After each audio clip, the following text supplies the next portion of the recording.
Hope that you're doing well on this Wednesday evening. Thank you for being with us tonight as we consider where we have been and where we are going.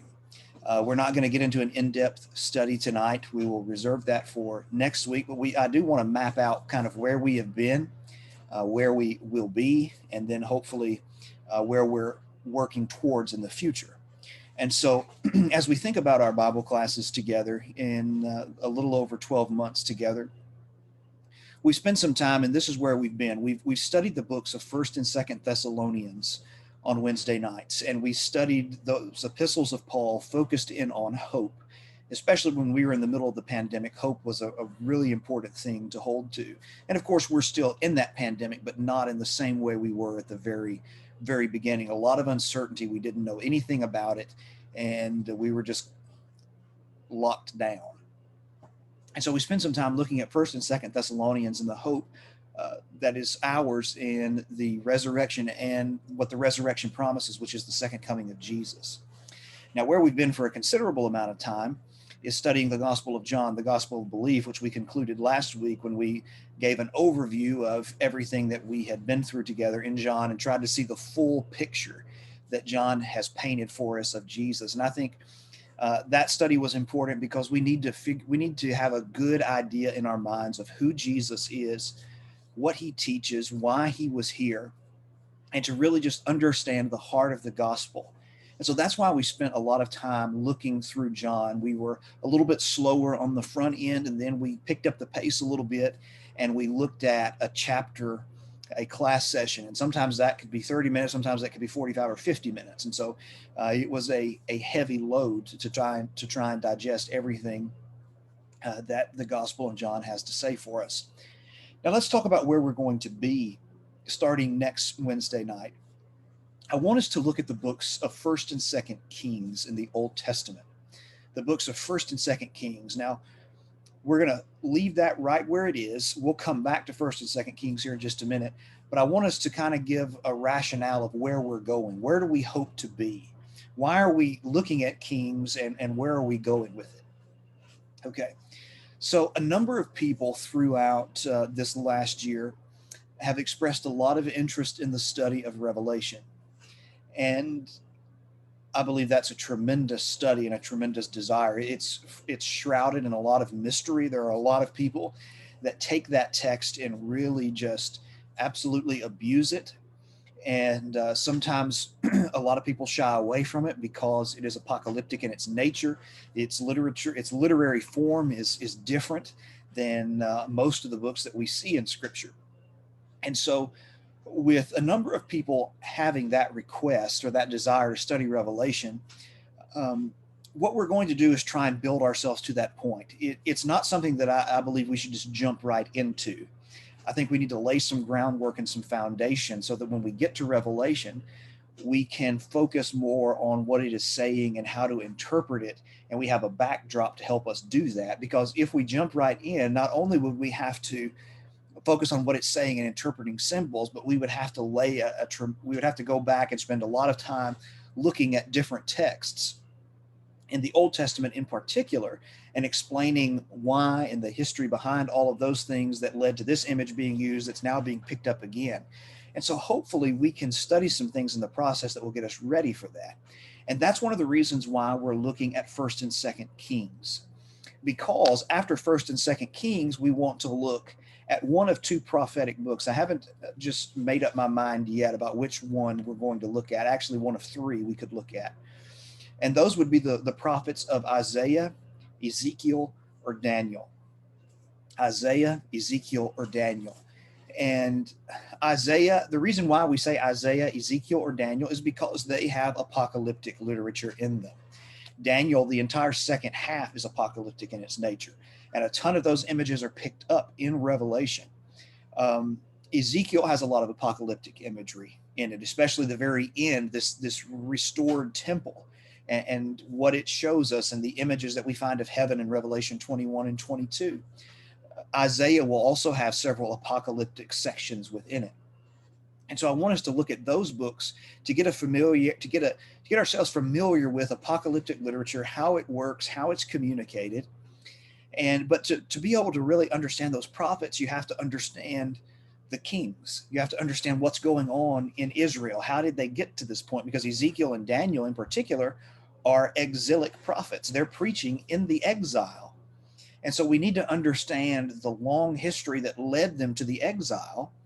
And then as they're in that exile and they're communicating in that apocalyptic language, then we can understand where they've been and why they're using it this way. And then that will help us when we come to the New Testament and we see the church in a difficult situation and why it chooses to use that same language. And so hopefully this process will help us get to where we can understand Revelation and not make it so hard on ourselves. And so that's kind of where we're going. We're looking and we're working towards something. And so to do that, I want us to spend some time in 1st and 2nd Kings. Now, next week, we'll give a full introduction to the books of 1st and 2nd Kings. We'll look at all of the technicalities behind it, who wrote it, why are they writing, what is the message being sent forth throughout the book, and so forth. But I do want, before we close tonight, to talk a little bit about 1st and 2nd Kings. Number one, I would encourage you to go ahead and just be reading through. It's not, and it's really not incredibly long. More than about a little over 20 chapters in both books, and so you can read through them 3, 4 chapters, 5 chapters a day, and it's really not heavy reading. It's chronicling history, and so I would encourage you to go ahead and read through and kind of get yourself familiar with what's going on. Don't worry if you don't understand everything. And don't even, I would say at this point, don't even try and pull everything apart yet. That's what we're going to do when we study together. But just read it and get familiar with it. That's the initial step. And then I want to look at some key elements before we're done. As we think about 1st and 2nd Kings, as this is really the bulk of history of the monarchy, you remember when we did an overview of Bible history in a Sunday night sermon, and I don't remember the exact date of it. I want to say it was somewhere around October, November, but it's certainly on our Facebook page or on our YouTube channel. And you can go back and see that fuller discussion of biblical history. But you remember in biblical history, in the Old Testament in particular, that there was the period of the kings. And the period of the kings is divided into 2 sections. You have the United Kingdom and the Divided Kingdom. The United Kingdom was that 120-year span of the reigns of Saul, David, and Solomon, each one reigning 40 years apiece. And then after the reign of Solomon, the kingdom divides. You got the 10 northern tribes being known as Israel primarily, and the 2 southern tribes being known as Judah primarily. And so in this book of Kings, we get actually a glimpse at both of those times in the days of the kings. As we open it up, the first part of 1st Kings, we're going to see the reign of Solomon. And then we're going to turn and the kingdom is going to divide. And then we're going to see the respective reigns of chosen kings in the north and the south, in Israel and in Judah. Okay. So as we think about how this comes together, first of all, when we look at the opening couple of chapters of Kings, we're going to see Solomon is chosen as David's successor. He's the son that sits on his throne, even though there is some underhanded play going on, and Adonijah is going to try and usurp the throne. But in the first couple of chapters, he's established as the new king in Israel, which is the fulfillment of 2 Samuel chapter 7, a prophecy we talked about not too long ago, and we'll actually be talking about again this Sunday night. And so in those first couple of chapters, we're seeing the time of Solomon being established as king. Now in chapters 6 through 8, we're going to study about a very important moment in Israelite history, and that's when Solomon builds the temple that's going to serve as this central structure. That they had the tabernacle in the wilderness, and David desired to build the temple. That's what led to the 2 Samuel 7 promise of God, that God said that David could not build his house, but that God would build him a house. And then that son would end up building the house of God, and that son is Solomon. So in 2 Kings, or 1 Kings 6 through 8, we see Solomon building that temple and the dedication ceremony to that particular temple. Then in chapter 11, we see Solomon departing from the faith. We're given a kind of a synopsis of his wandering away from God, which really serves as the background to why the kingdom ends up being divided. And really in First Kings, the central moment in First Kings is First Kings chapter 12, when the united kingdom becomes the divided kingdom. When you no longer have one nation, but you've got two. You've got the north and the south. You've got Israel and Judah. And that's really a central moment in Israelite history, and it helps us to understand things in the prophets as well, when God pictures the day when those kingdoms come back together as one again. And so 1 Kings chapter 12. Then when we fast forward a little bit in 1 Kings 17 through 19, we're going to read about the ministry of Elijah, his great prophetic ministry, how he comes on the scene out of nowhere. He just appears in 1 Kings 17 and verse 1. And then his great showdown with the prophets of Baal on Mount Carmel, and then his journey into the wilderness as he struggles with depression after the backwash of that great victory on Mount Carmel. And then as we move into 2 Kings, Elijah will be translated into heaven, and Elisha, his young protege, will become his successor. He becomes the central leader in Israel. Obviously, you have the kings, but Elisha is that influential central leader. And so we'll see about Elisha. And then from there, you move forward. Elisha's ministry captures the first several chapters of 2 Kings, and then we'll move.